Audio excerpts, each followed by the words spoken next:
आशा करता हूँ आप सभी अच्छे से होंगे। मेरा नाम रिजवानुल हक और आप देख रहे हैं रिजवानुल हक स्पीक्स। देखिए आज था 16 October and this that is very important. आज होता है world anaesthesia day. What is world anaesthesia, what is anaesthesia? देखिए मैंने सोचा कि आपको भी थोड़ा बता दें व्हाट इज़ एनेस्थीसिया, क्यों हम 16 अक्टूबर को मनाते हैं वर्ल्ड एनेस्थीसिया डे। आखिर इस एनेस्थीसिया की शुरुआत कब हुई? देखिए जब भी हम एनेस्थीसिया का वर्ड आपको बोलते हैं या हम सुनते हैं, किसी ने भी सुना होगा, तो हमारे दिमाग में तुरंत एक कंसेप्ट आता है बेहोश। बिल्कुल, एनेस्थीसिया का मतलब होता है बेहोश करना। देखिए जब भी किसी पेशेंट की सर्जरी होती है, लाइक प्रेगनेंसी भी होती है ना, प्रेगनेंसी से पहले हम पेशेंट को भी थोड़ा सा एनेस्थीसिया हम देते हैं ताकि उसको प्रेगनेंसी के वक्त ज़्यादा पेन ना हो। या किसी की लाइक कभी कोलेसिस्टेक्टमी, जीबी हम रिमूव करते, कोई भी सर्जरी हो, मेजर से मेजर, माइनर से माइनर, सर्जरी से पहले हम उसको बेहोश करते हैं। हम बेहोश इसलिए करते हैं कि उसको प्रॉपर तरीके से सर्जरी हो, उसको पेन ना हो और उसको पता भी ना चले हमने कैसे और क्या किया। तो ये चीज़ करने के लिए हमेशा हम क्या करते हैं, एनेस्थीसिया देते हैं। देखो आज का एनेस्थीसिया जो ना, आज का एनेस्थीसिया हम एक मास्क ऊपर रखते हैं, इसके बाद हम पेशेंट को बोलते हैं सांस लो। वो सांस लेता है, विद इन सेकेंड्स वो बेहोश हो जाता है। देखिए this is the modern anaesthesia, top level anaesthesia. तो पुराने ज़माने में ऐसा नहीं था। पुराने ज़माने में बहुत सारी दिक्कतें आती थी। लाइक ऐसा भी एक साइंटिस्ट है, जब उसके पास एक फीमेल आई सर्जरी करवाने के लिए, तो उसने एनेस्थीसिया उस फीमेल को दिया था, तो उस फीमेल को एनेस्थीसिया लगा ही नहीं। उसने उसको दवाई दी मगर उसको लगा ही नहीं एनेस्थीसिया, वो बेहोश हुई ही नहीं, उसकी पेन कम हुई ही नहीं, जिसकी वजह से उस पेशेंट की डेथ हुई। और उसके बाद उस जो डॉक्टर था उसने बेचारे ने खुद आत्महत्या कर ली। तो इसकी जो है मतलब एनेस्थीसिया, इसकी हिस्ट्री हज़ारों सालों से पहले है। देखिए अब हम सुपरफिशियली आपको बताएंगे एनेस्थीसिया वजूद में कब आया ओरिजिनली।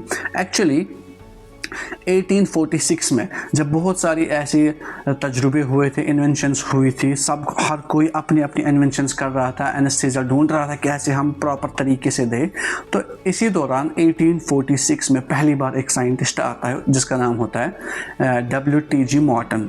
तो WTG मॉर्टन उसके पास एक पेशेंट आता है। पेशेंट को क्या होता है, उसके मुंह का कैंसर होता है, लोअर जॉ में बिनाइन ट्यूमर होता है। तो उसने ट्यूमर को एसेस कर लिया। अब सर्जरी करनी है, मगर सर्जरी से पहले हमें देना है एनेस्थीसिया। तो उसने पहली बार एक नया केमिकल यूज़ किया। किसी ने इससे पहले कोई ऐसा दवाई यूज़ नहीं की थी। उसका नाम था ईथर। उसने ईथर यूज़ किया। ईथर जब उसने यूज़ किया, उससे क्या हुआ, वो पेशेंट अच्छे से बेहोश हुआ। बेहोशी के दौरान उसको कोई भी पेन नहीं हुई और वहाँ से सर्जन था, उसने अच्छे तरीके से ट्यूमर को रिमूव कर दिया और उसके बाद पेशेंट अच्छे से वापस भी उठ गया 1-2 घंटे के बाद। तो उस दिन डेट था 16 अक्टूबर। तो कहा जाता है कि 1846 में पहली बार 16 अक्टूबर को पहली बार एक सर्जरी कामयाब तरीके से सक्सेसफुल हो गई with the help of anaesthesia. इसीलिए हम 16 अक्टूबर को वर्ल्ड एनेस्थीसिया डे मनाते हैं। सो एनेस्थीसिया इज़ वेरी इंपॉर्टेंट। अगर एनेस्थीसिया नहीं होता, आप देख लो, अगर हम यहाँ पर एक इंसिजन देते हैं, ठीक है, इंसिजन देते, पेशेंट कितना चीखता चिल्लाता। पहले हम कह सकते हैं कि it is everything from Allah अज़्ज़ा वजल। देन उसके बाद साइंस ने इसमें बहुत सारा काम भी किया था और बहुत सारे साइंटिस्ट भी आए। तो अगर आप ये कोर्स करना चाहते हो, इस कोर्स का बहुत ज़्यादा स्कोप है। You can go easily through this route. So सबसे पहले आपको करना क्या है, 12th के बाद आपका मेडिकल होना ज़रूरी है और इसके बाद मेडिकल होने के बाद आपको एनेस्थीसिया या तो BSc एनेस्थीसिया आप करोगे या आप BSc OT करोगे।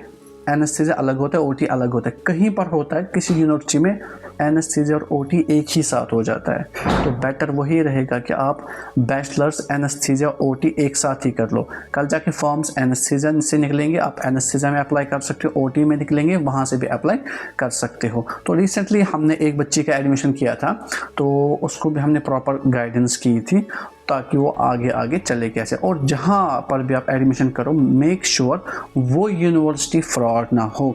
And if anybody among you जिसको दिक्कत है पढ़ने में, हु रियली नीड्स और हेल्प, चाहे छोटा बच्चा हो, गरीब हो, आप हमारी टीम के साथ कांटेक्ट कर लो। We will definitely help him. Thank you.